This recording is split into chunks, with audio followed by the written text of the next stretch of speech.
Bank Lampung Kota Agung Tanggamus hangus terbakar.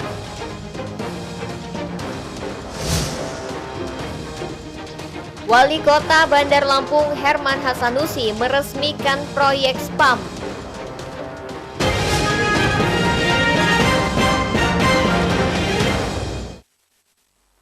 Tapi pun, selamat pagi pemirsa iNews di Bandar Lampung dan sekitarnya. Selama 30 menit ke depan, kami akan menemani pagi Anda dengan berbagai liputan dari berbagai daerah di Lampung. Kantor Cabang Pembantu Bank Lampung Kota Agung Tanggamus hangus terbakar. Saat ini aparat masih menyelidiki penyebab kebakaran. Pemirsa, bersama saya Verly Siandini, inilah iNews Lampung selengkapnya.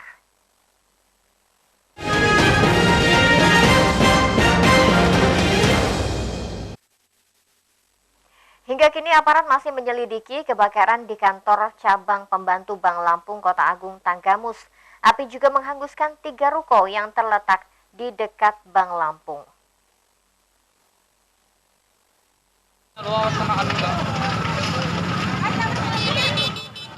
Sebelumnya, video amatir warga merekam kebakaran KCP Bank Lampung Tanggamus. Bank Lampung berada di area pasar Kota Agung. Kebakaran diduga disebabkan korsleting listrik di dalam gedung berlantai 2 tersebut. Proses pemadaman hingga siang hari. Tampak di lokasi aparat gabungan Polres Tanggamus bersama TNI membantu mengamankan lokasi. Pantauan di lapangan, api cepat membesar di lantai 2 kantor perbankan tersebut. Banyaknya material yang mudah terbakar mempercepat api berkobar. Kabid Damkar Asmuni yang berada di lokasi bersama personel gabungan Sat Sabara dan Satlantas mengatakan, jika kebakaran diketahui dari warga yang melihat ada asap di lantai atas. Kerugian diperkirakan mencapai ratusan juta rupiah. Ini pendinginan. Setelah api dipadam, tapi kan masih ada asap di atas itu. Setelah itu baru kita mulai pendinginan. Ini udah mulai pendinginan ini. Bang, kalau dugaan sementara dari apa penyebab api? Untuk sementara saya belum tahu, informasinya belum ada. Kalau untuk kerugian bang, berapa bang? Kalau untuk kerugian belum bisa saya taksir bang, karena belum ada laporan dari pihak sana. Untuk yang ruko bang, ruko berapa yang kebakar yang kena bang? Untuk ruko sekitar 3 sampai 4 ruko yang memang menjalar dan sudah kita selamatkan. Dari Tanggamus, Indra Siregar, iNews melaporkan. Beralih ke informasi lain, ribuan paket sembako dibagikan oleh Kementerian Sosial Republik Indonesia kepada puluhan lansia dan warga kurang mampu di Desa Karanganyar, Jati Agung, Lampung Selatan. Pemberian bantuan tersebut diharapkan dapat meringankan beban masyarakat akibat pandemi COVID-19.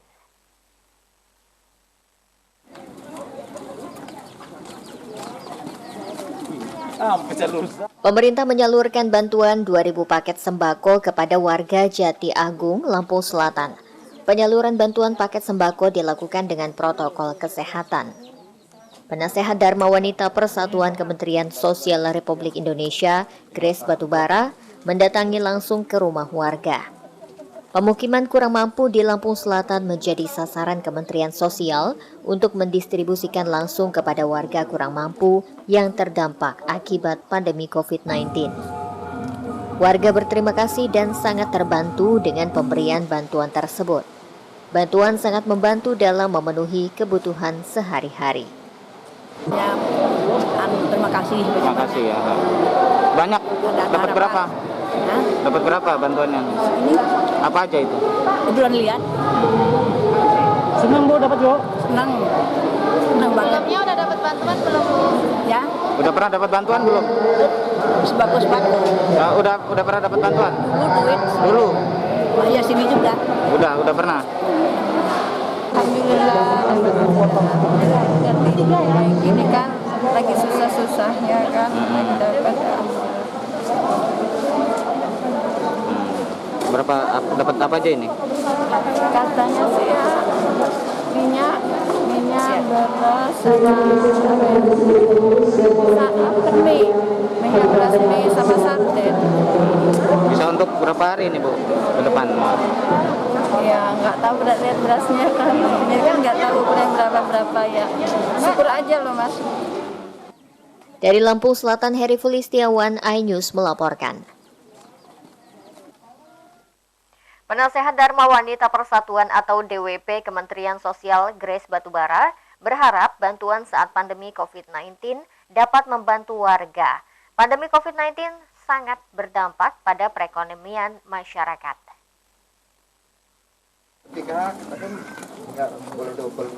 Ya maksudnya nggak di gini. Penasehat Dharma Wanita Persatuan Kementerian Sosial Grace Batubara mengatakan pandemi COVID-19 memang sangat berdampak pada perekonomian masyarakat. Oleh sebab itu, Kementerian Sosial berusaha untuk hadir di tengah masyarakat untuk sedikit meringankan beban yang ada. Diharapkan pandemi segera berakhir, sehingga masyarakat dapat beraktivitas seperti biasa. Kementerian Sosial berharap agar bantuan tersebut dapat diterima dengan baik, karena pada masa COVID-19 ini sangat berdampak sekali bagi masyarakat. Memang kegiatan reguler kami, kegiatan spontanitas, kegiatan kemanusiaan, kegiatan sosial yang memang kami Kementerian Sosial dan ibu-ibu Dharma Wanita untuk selalu berusaha untuk bisa membantu dan memberikan masyarakat yang memang terdampak dengan COVID-19. Kebetulan saat ini kami ada di tadi Lampung Tengah dan sekarang Lampung Selatan, jadi ada total 4.000 paket sembako yang kami berikan melalui yayasan yang nantinya bisa dibagikan ke memang warga-warga yang terdampak dan membutuhkan. Ya, kita akan berusaha untuk selama memang ada data yang sampai ke kami dan itu memang bisa kami berikan, kami akan berikan ke semua warga negara yang membutuhkan. Kementerian Sosial akan berkeliling ke seluruh Indonesia untuk mendistribusikan bantuan langsung kepada masyarakat. Banyak warga terdampak pandemi COVID-19. Dari Lampung Selatan, Heri Fulistiawan, iNews melaporkan. Seiring dengan dimulainya era adaptasi baru, kegiatan perekonomian mulai bangkit. Warga mulai bepergian untuk bekerja, untuk mempermudah mobilisasi mereka membutuhkan kendaraan.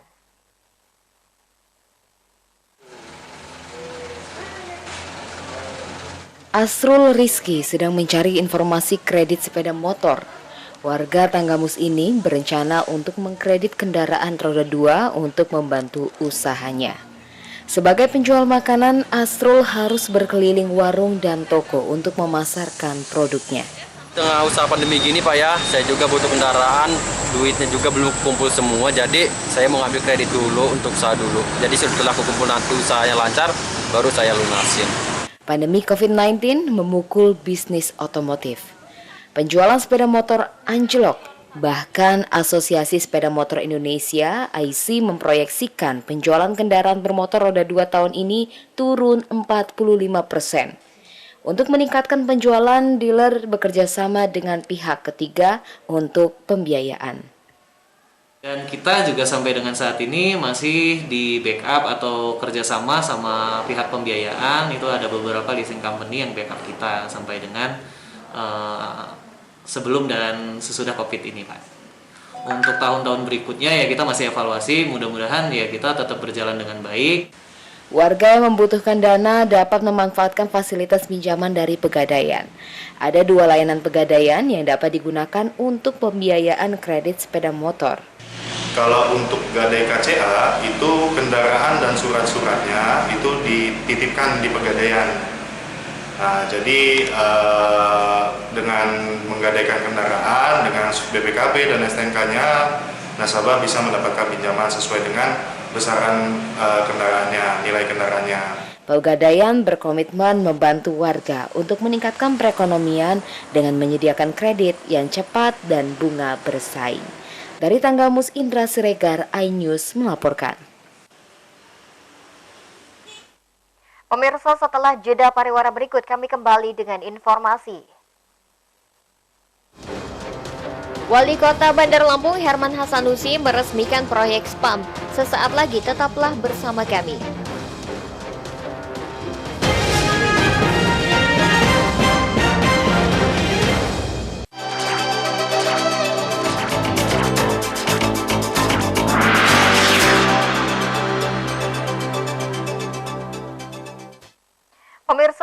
kasih Anda masih bersama kami. Wali Kota Bandar Lampung Herman Hasanusi meresmikan proyek strategis nasional kerjasama pemerintah dengan Badan Usaha atau KBPU Sistem Penyediaan Air Minum SPAM Bandar Lampung. Peresmian dilaksanakan di instalasi pengelolaan air desa Rulung Helok, Natar, Lampung Selatan. Proyek SPAM Kota Bandar Lampung menghabiskan anggaran sebesar 1,2 triliun rupiah. Adapun dukungan dari Kementerian Keuangan berupa menyediakan fasilitas penyiapan proyek melalui penugasan kepada PT Sarana Multi Infrastruktur dan dukungan kelayakan sebesar 258,8 miliar. Sementara anggaran pemerintah daerah yakni 150 miliar untuk pembangunan sebagian jaringan distribusi, serta pengadaan lahan untuk proyek 3,5 hektar. Lampung yang mendapatkan akses pelayanan air minum atau PDAM dari Menteri Pekerjaan Umum dan Perumahan Rakyat pada Wali Kota Lampung yang saat ini telah memasuki tahap konstruksi. Dari Lampung Selatan, Ruslan AS, iNews melaporkan. Proyek pengerjaan SPAM ini memakan waktu selama 2 tahun dengan masa operasi selama 25 tahun. Pembangunan proyek SPAM ini menghabiskan dana sekitar 1,2 triliun yang berasal dari dana KPBU, APBN, APBD, dan PDAM. Wali Kota Herman Hasanusi mengatakan jika untuk sambungan penyediaan air minum yang baru sudah teralir dan tersambung 2.500 lebih. Namun, jika digabungkan dengan sambungan yang ada di PDAM, sudah 17.000 sambungan. Pengerjaan penyambungan dilakukan secara bertahap untuk menambah saluran ke rumah yang belum terpasang. Wali Kota meminta warga berhenti menggunakan sumur bor karena merusak lingkungan. Mereka diminta untuk menggunakan PDAM. PDAM yang lama, karena yang lama ini tersendat-sendat. Kalau ini 24 jam, kita sambungkan ke saluran lama sekitar 14.000, 15.000 sambungan rumah. Proyek SPAM KPBU menyediakan air minum yang berkualitas untuk 60.000 sambungan atau setara dengan 300.000 penduduk Kota Bandar Lampung.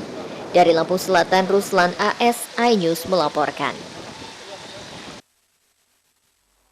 Sekretaris Daerah Lampung Selatan Tamrin menyerahkan bantuan kepada 4 kelompok masyarakat yang terdampak tsunami tahun 2018.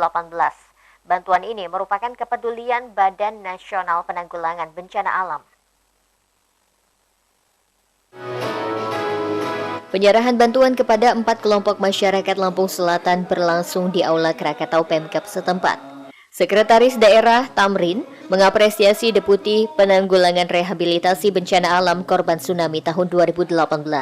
Bantuan yang diberikan kepada 4 kelompok masyarakat tersebut, salah satunya berupa alat produksi sale pisang, berikut bahan baku untuk 3 bulan produksi kepada kelompok masyarakat Sebesi Mandiri, Desa Tejang, Pulau Sebesi, Kecamatan Raja Basa, senilai 50 juta rupiah. Atas nama pemerintah dan masyarakat Kabupaten Lampung Selatan, saya mengucapkan selamat datang dan terima kasih kepada Bapak Deputi Bidang Rehabilitasi dan Rekonstruksi Badan Nasional Penanggulangan Bencana beserta rombongan di Kota. Bantuan ini diharapkan dapat mempercepat pemulihan ekonomi korban tsunami di Lampung Selatan. Dari Lampung Selatan, Rudi Apriyadi dan Alsi Swadi, iNews melaporkan. Pemkab Lampung Selatan menggelar sosialisasi Kementerian Dalam Negeri nomor 22 dan nomor 25 tahun 2020. Hal ini dilakukan dalam rangka menyosialisasikan agar dapat mengetahui tentang peraturan dalam melaksanakan kerjasama daerah. Sosialisasi Kemendagri nomor 22 dan nomor 25 tahun 2020 digelar di Aula Raja Basa Pemkab Lampung Selatan. Asisten Pemerintahan dan Kesera Supriyanto mengatakan bahwa peraturan Kemendagri nomor 22 dan 25 tahun 2020 ini sangatlah penting. Peraturan daerah mengingat telah mengatur sangat detail tentang peraturan kerjasama daerah. Diharapkan sosialisasi Kemendagri nomor 22 serta Kemendagri nomor 25 tahun 2020 ini akan dapat menjadi pedoman bagi semua perangkat daerah dalam menjalankan kerjasama daerah dengan daerah lain. Sosialisasi Permendagri nomor 22 dan nomor 25 tahun 2020 ini sangat penting untuk dilaksanakan. Mengingat dengan dikeluarkannya Permendagri tersebut. Dari Lampung Selatan, Rudi Apriyadi dan Alsi Swadi, iNews melaporkan. Pemirsa, setelah pesan-pesan berikut ini kami kembali dengan informasi. Pojok baca di pulau terpencil di Lampung Selatan. Informasi selengkapnya hanya di iNews Lampung.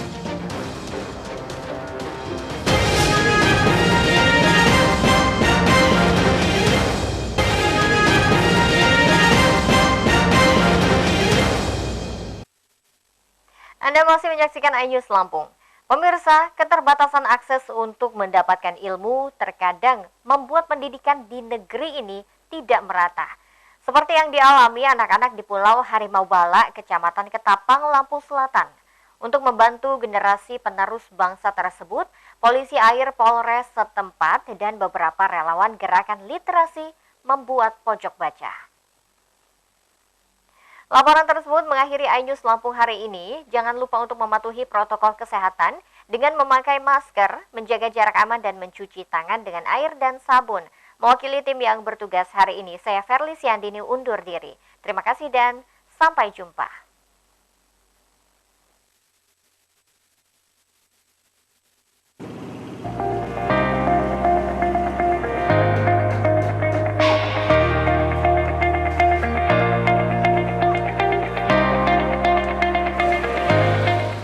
Pulau Harimau Balak berada di perairan Selat Sunda. Kondisi geografis menjadikan sarana transportasi perahu sebagai pilihan utama masyarakat untuk beraktivitas.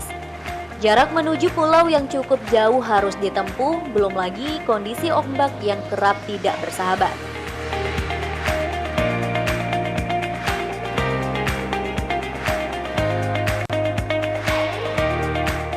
Dengan menggunakan perahu rombongan Polairut Polres Lampung Selatan dan penggiat literasi Armada Pustaka serta ABK Kapal Polisi Pipit 3003 Mabes Polri akhirnya tiba.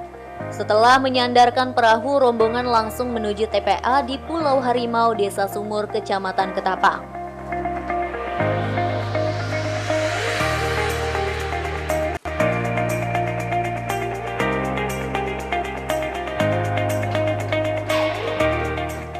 Kondisi TPA sangat memprihatinkan. Lantai dan dinding ruang berlubang, ruangan juga terlihat kotor dan kurang dijaga. Secara bergotong royong, anggota rombongan memperbaiki bagian ruangan yang rusak. Tidak hanya itu, mereka juga merapikan isi ruangan agar terlihat lebih rapi. Mereka juga mengecat dinding agar TPA menjadi lebih rapi.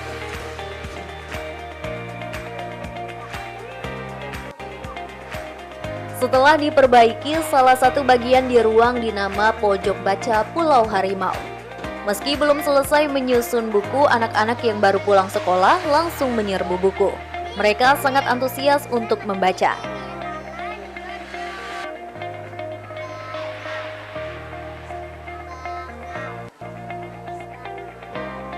Senang. Ceritanya bagus. Ada gambaran. Ada gambarnya. Ceritanya bagus nggak? Bagus. Bagus. Apa ceritanya gimana? Bangaunya kenapa? Bangaunya kekeringan. Hal ini membuktikan minat baca anak-anak pulau sangat tinggi. Para penggiat literasi berharap agar pemerintah memberikan fasilitas buku baca bagi anak-anak pulau.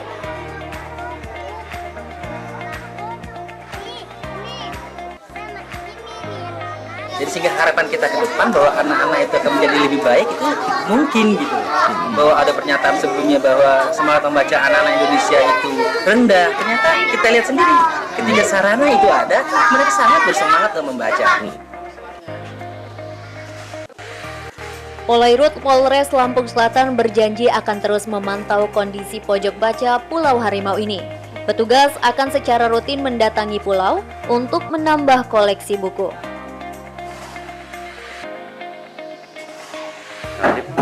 Dengan para relawan Perahu Pustaka mendirikan pojok baca. Supaya apa? Supaya anak-anak makin mudah untuk mencari buku apa yang dia cari, supaya dia juga punya hak untuk mendapat ilmu. Seandainya di sini, di sekolah sini juga nantinya kekurangan buku-buku yang adik-adik cari. Pojok baca ini dibangun bersama warga demi kemajuan anak bangsa. Polairut berencana untuk membangun pojok baca lainnya agar kualitas pendidikan merata. Dari Lampung Selatan, Heri Fulistiawan, iNews melaporkan.